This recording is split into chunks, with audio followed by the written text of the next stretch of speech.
Assalamualaikum warahmatullahi wabarakatuh. Bertemu kembali bersama Ibu Puspa Stianiti SSBDGR dalam pertemuan pertama mata pelajaran Bahasa Indonesia untuk tingkat SMK, SMA sederajat. Untuk pertemuan pertama kali ini, Ibu akan mulai dengan sebuah pertanyaan. Pertanyaannya adalah, apakah kamu pernah mencermati suatu proses kegiatan atau tahapan melakukan sesuatu, baik dari buku, majalah, atau sumber lain?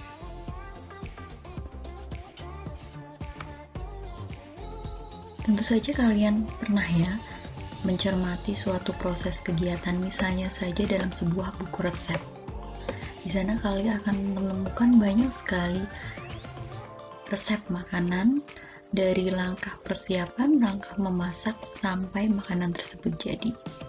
Ya, kemudian pertanyaan yang kedua, yaitu pernahkah kamu membuat teks prosedur?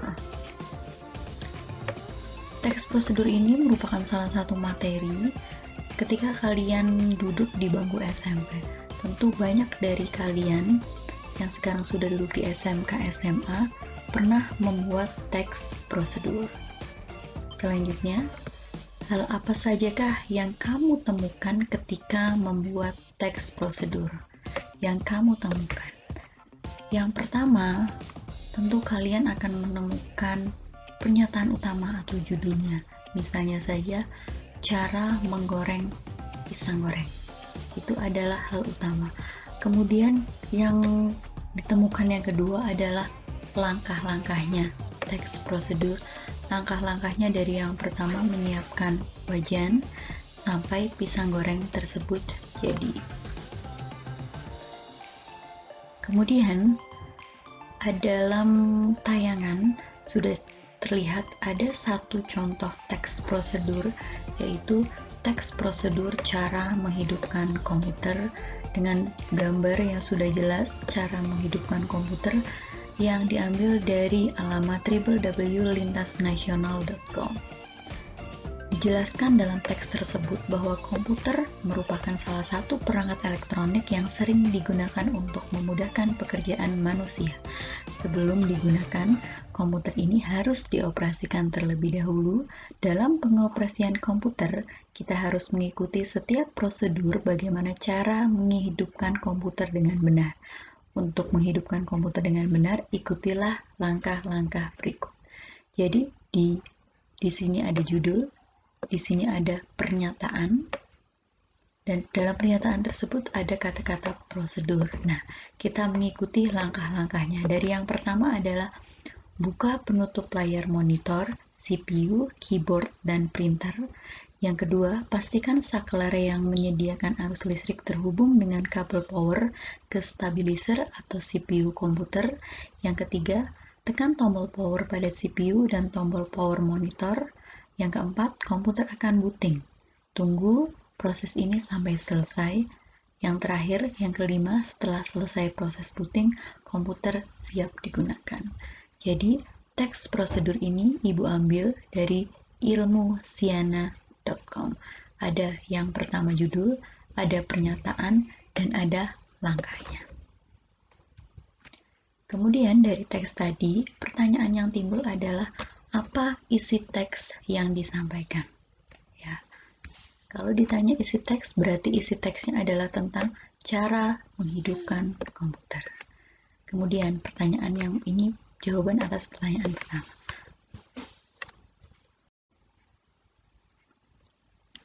Selanjutnya, kita bahas pertanyaan yang kedua, yaitu apa pokok informasi penting yang kamu peroleh setelah membaca teks tersebut.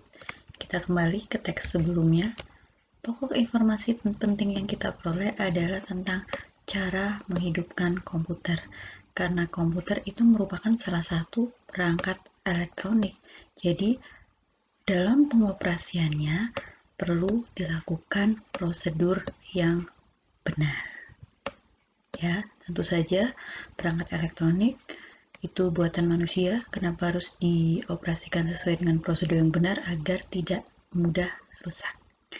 Ya, kita lanjutkan. Pertanyaan yang ketiga, teks tersebut termasuk jenis teks apa, dan berikan alasannya. Kita kembali ke teks sebelumnya.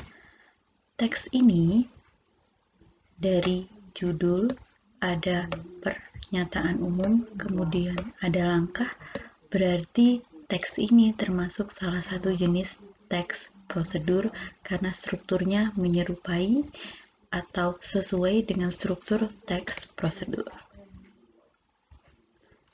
Jadi, untuk pembelajaran kita pada pertemuan pertama ini, kita akan mengetahui tentang isi dan tentang struktur teks prosedur. Kalau tadi dari teks yang sebelumnya kita bisa mengetahui isinya teks ini adalah tentang cara menghidupkan struktur dan prosedurnya adalah yang pertama judul, yang kedua adalah pernyataan umum, yang ketiga adalah langkah-langkah. Oke. Setelah kita mengetahui tujuan pembelajaran pada pertemuan pertama kali ini, kita akan mulai dengan sebuah pertanyaan. Pernyataannya adalah, mengapa bagian atas dinamakan penjelasan umum? Kita kembali ke teks. Kenapa bagian atas dinamakan penjelasan umum? Karena ini menjelaskan cara menghidupkan komputer, tapi secara umum, belum secara detail. Ya. Kemudian, pertanyaan yang kedua, apakah tahapan pada bagian selanjutnya sudah jelas? Kita kembali lagi kepada teks. Tahapannya apakah sudah jelas? Kita lihat ada tahapan yang pertama sampai yang kelima. Tentu saja dengan adanya 5 tahapan ini, maka bisa dijawab bahwa tahapan pada teks ini sudah jelas. Kemudian yang ketiga, apakah perbedaan utama teks prosedur dengan teks lainnya? Sebenarnya tadi sudah sempat disinggung ya. Perbedaan utama teks prosedur adalah teks prosedur sangat jelas menjelaskan tentang cara melakukan sesuatu. Di sini dicontohkan cara menghidupkan komputer. Yang sangat jelas dari teks prosedur itu ada langkah-langkahnya. Ya. Kemudian pertanyaan selanjutnya, dari isinya menjelaskan tentang apakah teks prosedur itu. Tadi juga sudah sempat dibahas. Salah satu klasifikasi teks prosedur adalah yang di sini teks cara melakukan sesuatu kegiatan. Cara melakukan kegiatan menghidupkan komputer. Kemudian, bagaimana karakteristik umum dari teks prosedur itu? Nah, ini juga tadi sudah sempat dibahas. Karakteristik umumnya itu sudah sangat jelas, yaitu ada judul, ada pernyataan umum, dan ada langkah-langkahnya. Langkah-langkah ini bisa jumlahnya kurang dari 5, bisa lebih dari 5. Jadi kalau yang kurang dari 4 itu adalah teks prosedur yang sederhana, dan lebih dari 4 itu bisa dikelompokkan sebagai teks prosedur yang kompleks. Kemudian, berdasarkan isinya, apakah fungsi teks prosedur itu? Kita kembali lagi dari isi ini. Nah, fungsinya untuk apa? Jadi, supaya kita tahu bagaimana cara menghidupkan komputer dengan benar. Ya, mungkin banyak contoh teks lain, bukan mungkin ya, tapi pasti banyak contoh teks prosedur dan itu punya fungsi masing-masing. Nanti kita akan bahas fungsinya itu bisa diklasifikasikan berdasarkan jenis dari teks prosedur. Dari pertanyaan tersebut, Ibu akan menjelaskan ya. Yang pertama adalah kita akan mengonstruksi informasi dalam teks prosedur.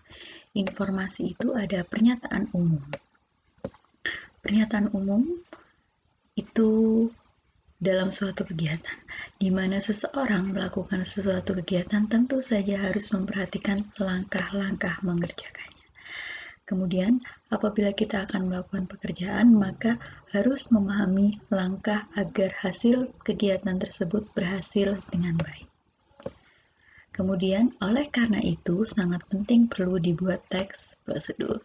Dan pengertian dari teks prosedur adalah teks yang berisi langkah-langkah yang harus dilakukan untuk mencapai tujuan yang supaya hasilnya baik.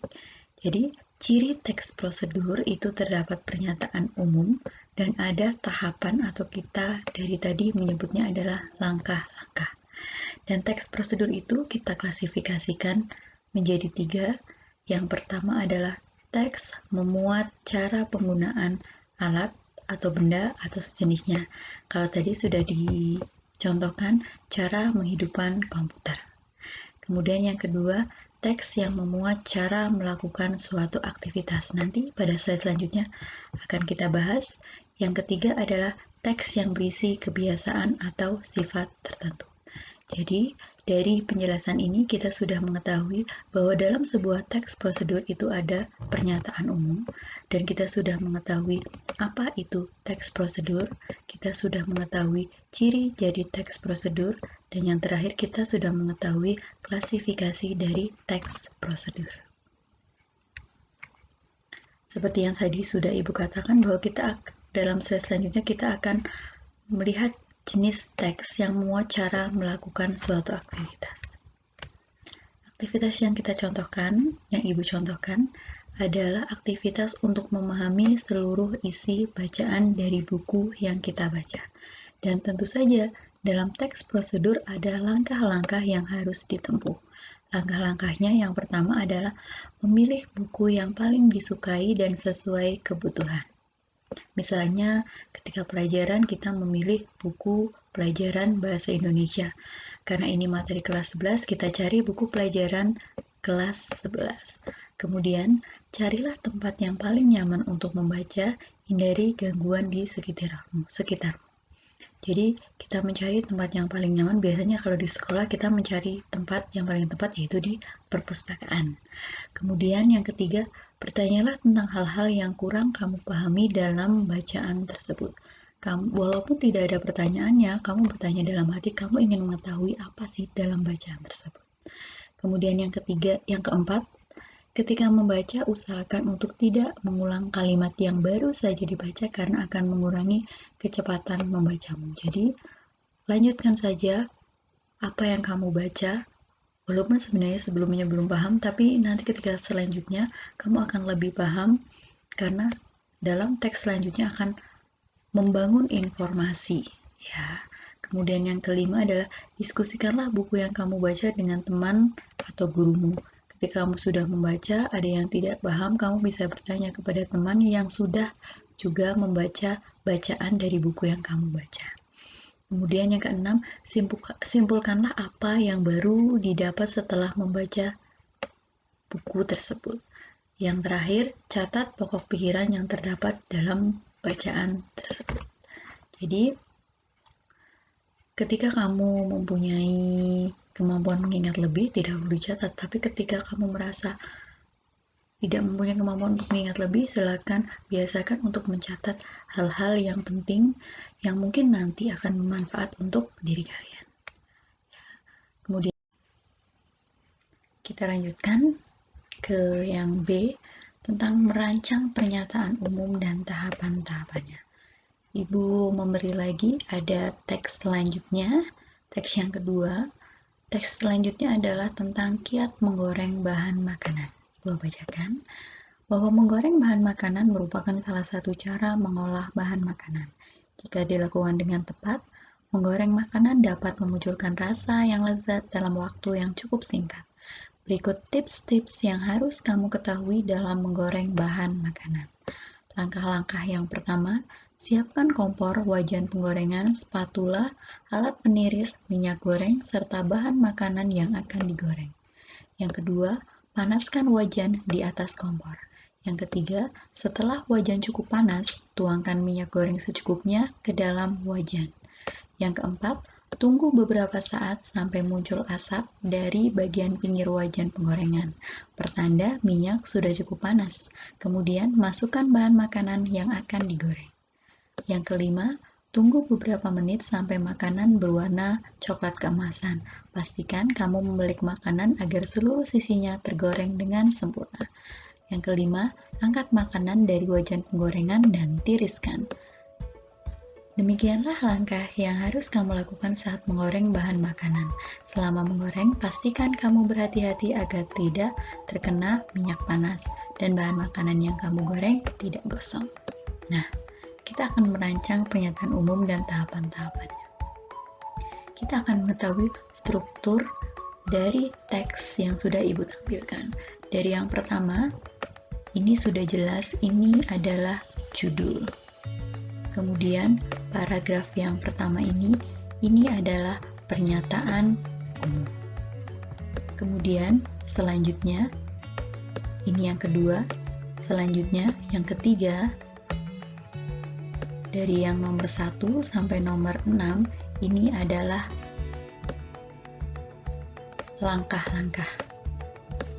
Kemudian di paragraf terakhir ini adalah penegasan ulang. Ya, jadi ada 1, 2, 3, 4. Ini adalah struktur dari teks prosedur dengan judul Kiat Menggoreng Bahan Makanan. Ini adalah struktur yang tersurat atau terlihat. Dan sebenarnya secara kompleks teks ini sebenarnya ada 6 struktur. Ibu jelaskan. Tadi sudah benar judul Kiat Menggoreng Bahan Makanan. Nah, struktur ini adalah struktur yang tersurat. Ya, tujuannya yaitu menyajikan informasi tentang langkah dan kiat dalam menggoreng bahan makanan. Nah, kemudian yang ketiga adalah pernyataan umum atau penjelasan, tadi sudah ada. Kemudian yang keempat adalah langkah, tadi juga sudah dijelaskan. Kemudian yang kelima adalah penegasan ulang, ada di paragraf terakhir, dan yang keenam adalah simpulan. Simpulannya adalah ketika kita menggoreng bahan makanan, ada hal-hal penting yang harus kita lakukan agar kita dapat memperoleh hasil yang baik, rasa yang lezat, dan tetap aman sampai setelah proses menggoreng. Jadi, ada 2 struktur yang tidak tersurat atau tidak dapat terlihat, yaitu tujuan, yang kedua adalah simpulan. Ya. Tapi secara umum sebenarnya struktur dari teks prosedur, yang pertama ada tujuan, yang kedua adalah ada langkah, yang ketiga adalah ada penegasan ulang atau penutup. Sekian pembelajaran pada pertemuan pertama kali ini. Ibu ucapkan terima kasih. Dan Ibu minta maaf apabila ada salah kata dan apabila ada salah penyampaian materi. Wabillahi taufiq wal hidayah. Wassalamualaikum warahmatullahi wabarakatuh.